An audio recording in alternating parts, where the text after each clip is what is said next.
இதுக்கப்புறம் ஒவ்வொரு பங்குனி உத்தரத்துக்கும் சுவாமிக்கு திருக்கல்யாணம் உண்டு. ஆனா இந்த ஒரு கும்பாபிஷேகமான நாள்ல பண்ணக்கூடிய இந்த ஒரு வைபவமானது இன்று மட்டும்தான் கிடைக்கும். இதோட எப்ப கிடைக்கும்னா 12 வருஷத்துக்கு அப்புறம் கிடைக்கும்.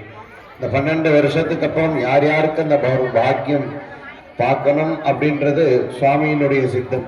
ஆனா இப்ப நமக்கு கிடைச்சிருக்கக்கூடிய இந்த ஒரு பாக்கியத்தை நம்ம சரிவர பண்ணணும். ஏன்னா இந்த ஒரு நேரத்துல நம்ம இந்த ஒரு பாக்கியத்தை நம்ம எடுத்துக்கல அப்படின்னா இத்தோட எடுத்துக்கிறதுக்கு இன்னொரு 12. அதனால இந்த ஒரு நேரத்துல இந்த ஒரு சமயத்துல எல்லாரும் சுவாமியை பூஜையை நல்லா ஏத்துக்கப்பா அப்படின்னு எல்லாரும் ஒன்னா சேர்ந்து சுவாமியை பிரார்த்தனை பண்ணணும். எல்லாரும்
திருக்கல்யாணம் மொழி எழுத வேண்டும்.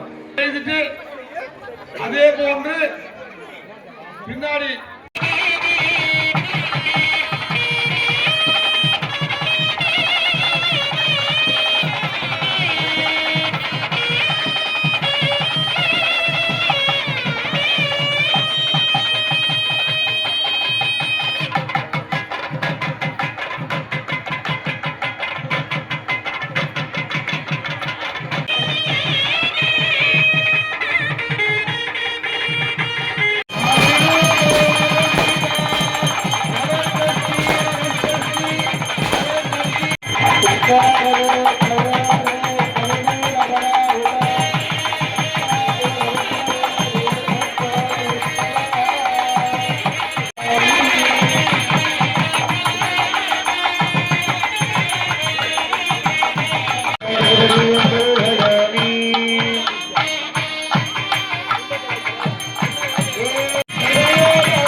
जनकिट जनकिट